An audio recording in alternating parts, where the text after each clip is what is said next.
जादुई आंसू और मोती। दूर किसी गांव में असलम अपनी बीवी गुलशन और बेटी अलीना के साथ रहता था। वो दोनों मियाँ बीवी अपनी बेटी से बहुत प्यार करते थे। एक दिन असलम की कार एक दरख्त से टकरा गई और वो दुनिया से चल बसा। असलम के गुजरने के बाद घर की सारी जिम्मेदारी गुलशन पे आ गई। तो गुलशन अपना और बेटी का गुजर बसर करने के लिए खेतों में काम करने लगी। 15 साल बाद गुलशन बूढ़ी हो चुकी थी, लेकिन वो अभी तक खेतों में काम करके अपना गुजर बसर कर ही थी। और अलीना कॉलेज में पहुंच चुकी थी, लेकिन अलीना बहुत खुद गरज थी। इसे अपनी बूढ़ी माँ की जर्रा भी परवाह न थी। एक दिन अलीना अपनी माँ से बोली, माँ मुझे पैसे दो, मैं नए नए कपड़े लेने हैं और कॉलेज के लिए भी मुझे कुछ चीजें लेनी है। एक दिन अलीना की माँ बोली, बेटी मैं खेतों में दिन रात काम करके तुम्हारी कॉलेज की फीस भरती हो, मैं इतने पैसे कहाँ से लाऊं? और अब तो मुझसे ज्यादा काम भी नहीं होता, मैं बूढ़ी हो चुकी हो।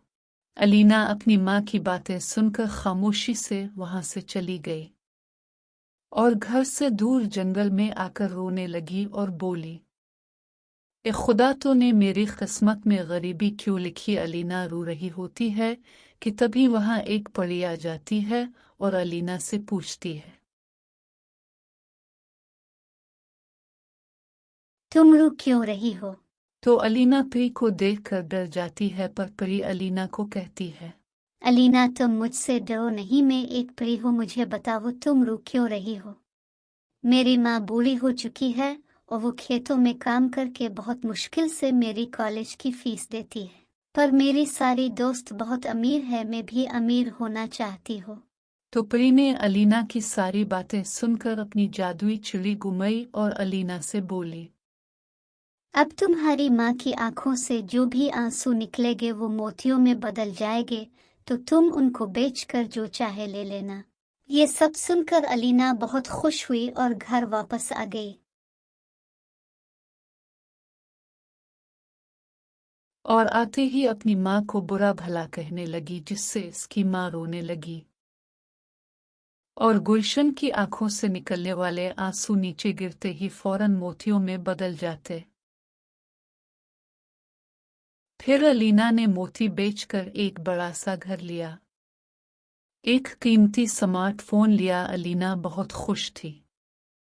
इसी तरह अब अलीना को जब भी पैसों की ज़रूरत होती, अलीना अपनी माँ को बातें सुनाती और उसकी माँ रोने लग जाती और अलीना मोती बेचकर अपनी ख्वाहिशात को पूरी करती।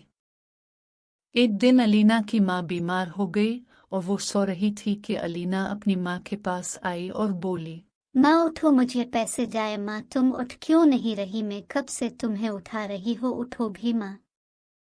लेकिन अलीना की माँ न उठी और अलीना वैसे ही वापस चली गई।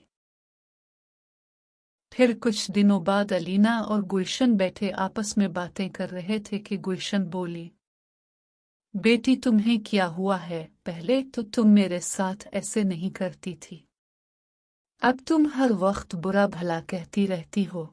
और तुम्हारे पास इतने पैसे कहाँ से आए कि तुमने इतना बड़ा घर ले लिया? अलीना सारी बात माँ को बताती है, तो अलीना की माँ अलीना की बात सुनकर रोने लग जाती है। अपनी माँ का रोता देखकर अलीना भी रोने लग जाती है और अपनी माँ से मुआफ़ी मांगती है और कहती है, माँ अब मैं तुम्हें कभी नहीं रोने दोगी और न ही तुम्हें तंग करोगी। फिर वो दोनों माँ बेटी अपने घर पुराने में आ जाती है और हंसी खुशी रहने लगती है।